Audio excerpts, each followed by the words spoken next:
Olá, tudo bem com vocês? Eu sou Claudio Arnalini, pastor e coach, e eu quero hoje compartilhar com você talvez um vídeo um pouquinho mais demorado, uma reflexão mais que exige um pouquinho mais de considerações. Eu quero compartilhar com você hoje uma passagem da Bíblia que não apenas me chama a atenção quando leio, mas é preciso nós fazermos uma leitura dela, não leitura no sentido de ler o que está escrito, mas fazer uma leitura do que o texto quer dizer. Conseguirmos fazer uma leitura do que nós podemos extrair para as nossas vidas. E quero ler com você no capítulo 17 de Lucas, um texto que me chama muito a atenção. Eu também fiz algumas anotações aqui sobre a gratidão.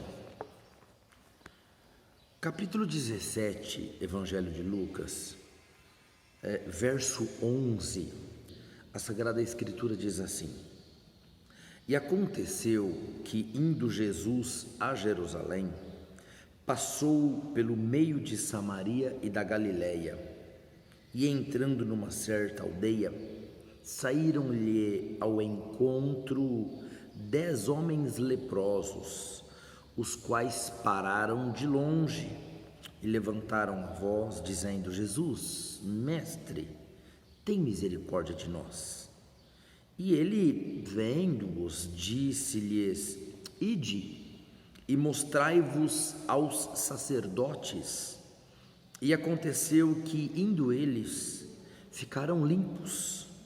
E um deles, vendo que estava são, voltou, glorificando a Deus em alta voz, e caiu aos seus pés, isto é, caiu aos pés de Jesus, com o rosto em terra, dando-lhe graças. E este era samaritano, considerado pelo povo judeu daquela época de então como uma pessoa impura, imunda, enfim. Respondendo-lhe Jesus, disse: Não foram 10 os limpos? E onde estão os 9? Não houve quem voltasse para dar glória a Deus, senão este estrangeiro? E disse-lhe: Levanta-te e vai, a tua fé te salvou. A gratidão, ela anda com a prosperidade. Toda pessoa que é grata prospera. São princípios bíblicos, são princípios estabelecidos por Deus para que nós possamos desfrutar das coisas aqui do mundo humano, do mundo terreno, coisas estas que eu quero chamar a tua atenção, que se nós observarmos de acordo com o que a Bíblia ensina, naturalmente nós iremos colher os frutos dessa obediência. Essa cura dos 10 leprosos, registrada no Evangelho de Lucas, no capítulo 17, a partir do verso 11, ocorre quando, da viagem de Jesus da Galiléia para Jerusalém, Jesus pegou um caminho que não era habitual. Ele não pegou o caminho normal que ele fazia das demais vezes, o caminho do Vale do Rio Jordão, que era o caminho mais usual, mais seguro. Nós sabemos que na época de Jesus existiam ladrões, salteadores que ficavam sobre as montanhas, e dependendo do lugar que a pessoa passasse por um caminho deserto, a pessoa corria o risco de ser assaltada. E ao invés de Jesus pegar este caminho, Jesus passou pelo meio de Samaria e da Galiléia. Jesus estava com seus discípulos em uma região descampada, aberta, longe das cidades, pegando um caminho que talvez para os próprios discípulos de Jesus era um caminho estranho, desértico, que na ótica, no entendimento deles poderia ser um absurdo. Jesus sempre estava em meio às multidões e nesta situação Jesus escolhe um caminho deserto. Segundo o relato, por este caminho davam-se em algumas aldeias estas de pessoas excluídas da sociedade. De acordo com a lei de Moisés, a lei mosaica, as pessoas que eram refugiadas de crimes, de pessoas que eram excluídas da sociedade por conta de enfermidades, doenças infecto-contagiosas, elas tinham que sair do convívio social e morar em lugares afastados. Essas aldeias eram acolhimento para estas pessoas. E eu acho interessante esse texto porque em algumas situações as pessoas iam até Jesus. Nós podemos lembrar da mulher que tinha um fluxo de sangue, que muito provavelmente também afastada da cidade, do convívio social, saiu de onde ela estava, não se sabe onde, provavelmente para o lado de fora da cidade, porque era considerada imunda, e ela foi até Jesus. Nesta ocasião aqui, aconteceu o contrário. Jesus foi na direção dessas aldeias em que moravam as pessoas excluídas do convívio social.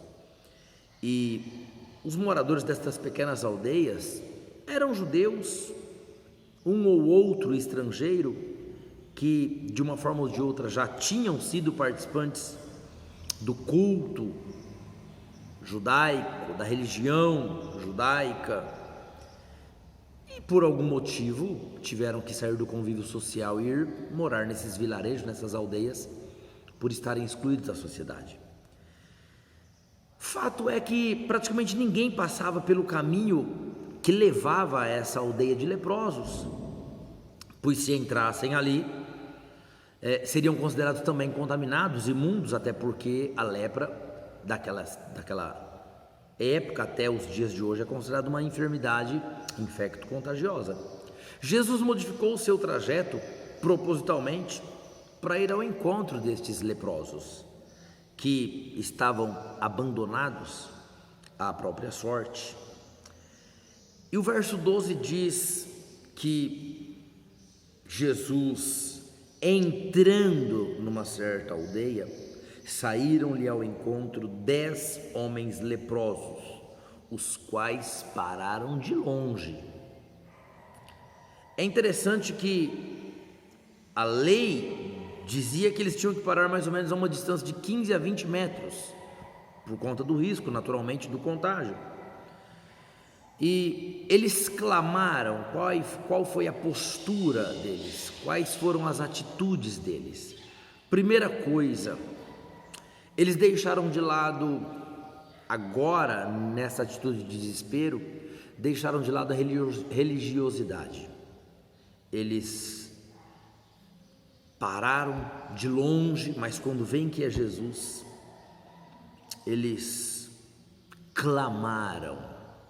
Não fizeram uma oração decorada, uma oração que muitas vezes nós fazemos todo dia as mesmas palavras, que é praticamente uma reza. Não, eles clamaram por misericórdia. E discriminação, o sentimento de impureza física e espiritual, de serem considerados pecadores atingidos por uma maldição divina por conta de uma enfermidade infecto-contagiosa, era algo pesado, que eles carregavam com certeza com dor, e o peso da dor pesa muito mais do que o peso de um objeto físico. A verdade é que eles clamaram e esperavam de Jesus, nessa aproximação de Jesus, alguma coisa. O verso 3 diz que eles levantaram a voz, dizendo: Mestre, tem misericórdia de nós. Era uma atitude de desespero, de tudo ou nada. Jesus, ao ver eles em uma situação tão humilhante como essa, Jesus moveu-se de compaixão e Jesus lançou apenas o que a palavra, a lei de Moisés dizia. A palavra profética de Jesus era que eles se apresentassem ao sacerdote. Mas como uma pessoa se apresentar ao sacerdote se está leprosa? Jesus lança essa palavra profética de fé sobre eles e disse para eles: vai, mostrem-se aos sacerdotes.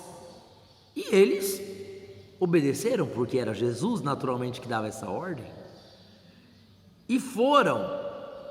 E a Bíblia diz que no caminho, indo, eles viram que ficaram limpos. Eu vejo aqui uma atitude de fé em todos eles, querendo a cura. Mas agora que eu entro onde eu queria chamar a tua atenção. Quantas vezes a gente vai para a casa de Deus, quantas vezes a gente vai buscar a Deus, quantas vezes a gente vai para a presença de Deus apenas querendo uma cura, um milagre, um favor. Escute uma coisa que eu vou te dizer. Deus sabe que você precisa de uma cura, Deus sabe que você precisa de um favor, mas Deus tem mais para te dar. Ele te ama de forma imensurável, incompreendível. Ele nos ama de uma forma que nós nunca vamos conseguir entender, alcançar. Mas o fato é que a cura aconteceu. Em tese, até ali, para eles acabaria. O que eles precisavam? Voltar ao convívio social. Mas a palavra de Deus diz que um desses leprosos, de 10, teve uma atitude excelente, teve uma atitude nobre, teve uma atitude de alguém que quer prosperar. Um deles voltou para agradecer a Jesus. Ah, pastor, mas ele não tinha que ir ao sacerdote? Ele tinha. Ele foi. Mas algo maior, mais nobre, mais excelente, ardia dentro de seu peito, a ponto dele não se conter e voltar para agradecer. Os 10, enquanto ainda no caminho, foram curados pelo poder de Jesus. Eu imagino a alegria deles. E não é assim conosco? Quando a gente vem na casa de Deus, quando a gente procura Deus e a gente recebe uma cura, um milagre, a nossa alegria é tremenda. A minha pergunta para você é: você tem agradecido? Você tem voltado para agradecer?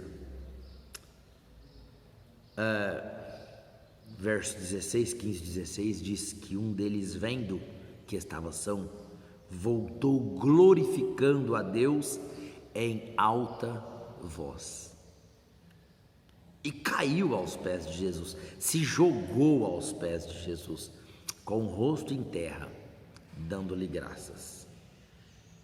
É interessante, porque dos 10, a Bíblia, a Sagrada Escritura, relata que 9 eram judeus e só um era samaritano, estrangeiro, impuro, não tinha os direitos da lei, mas justo esse que não tinha,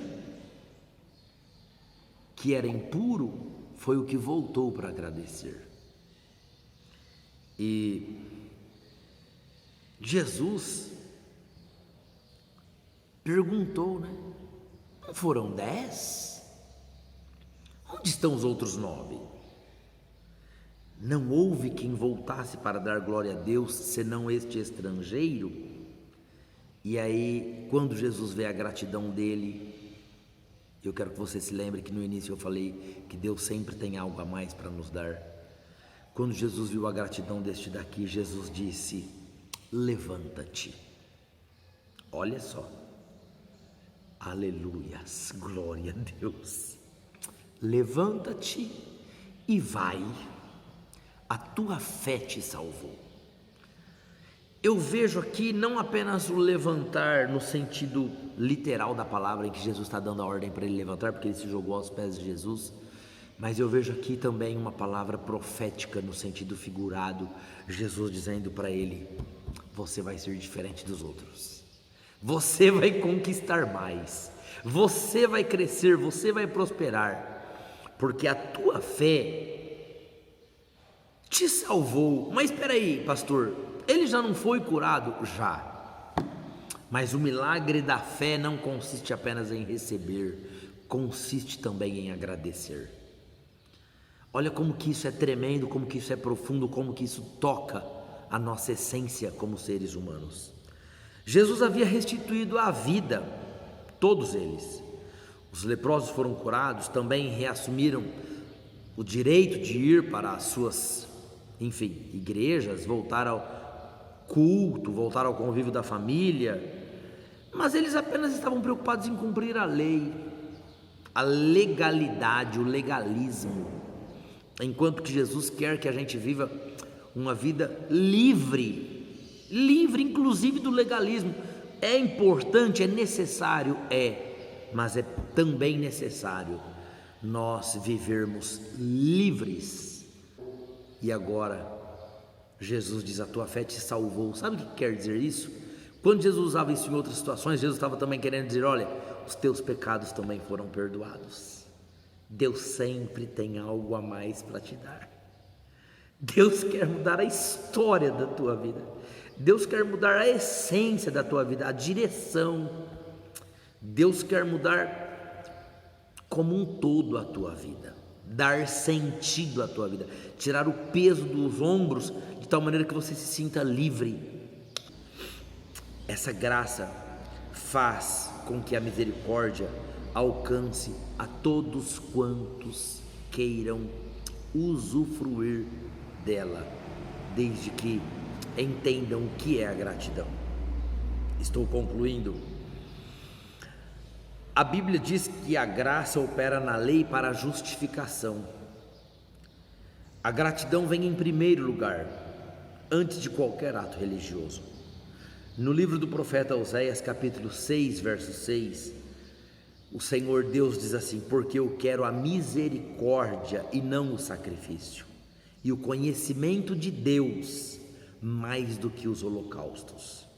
Conhecer a Deus é você saber que Ele tem mais para você, é você saber que Ele tem não apenas uma cura para te dar em um determinado momento da nossa vida, porque isso também é importante, mas o que Deus tem para nos dar não é apenas perene, mas é para uma vida toda, até para perdurar pela eternidade. E Deus espera, como o leproso curado, que nós entendamos a superioridade do perdão e da graça. Quero concluir as minhas palavras dizendo que no final de tudo nós seremos alcançados pela graça, não por recebermos cura, mas por entendermos que através da gratidão a gente toca o coração de Deus. Antes de cumprir a lei, antes de cumprir as observâncias da palavra de Deus, da lei, é nós vivermos em gratidão eterna. Somos dependentes da graça de Deus. Dependentes, essa é a palavra. E quando você entende o que é graça, você consegue colocar em prática gratidão, porque o que Deus fez e faz por nós vai muito além do que apenas dar, conceder uma cura, operar um milagre, resolver um problema. Quantos problemas que Deus já resolveu nas nossas vidas, na minha vida, na tua vida, quantos problemas, quantas curas que Deus já fez, e a gente começa a observar ao longo da nossa vida que na verdade aquilo foi apenas um carinho de momento, que Deus sempre tem algo a mais de cuidado, de apreço, de amor por nós. Ele quer sempre nos mostrar e apontar algo para mais para frente, mais nobre, mais excelente, algo maior, muito maior. Que Deus te abençoe. Eu sou o Claudinei Arnalini, pastor e coach. Eu ajudo pessoas a trabalharem os seus traumas emocionais, às vezes até havendo uma ressignificação e mudança nas suas vidas. Mas independentemente de atuar como coach, eu tenho a nobre missão de ser pastor, chamado por Deus para pregar o Evangelho de Jesus Cristo. Deus te abençoe, um ótimo dia, uma ótima semana para você. Tudo de bom.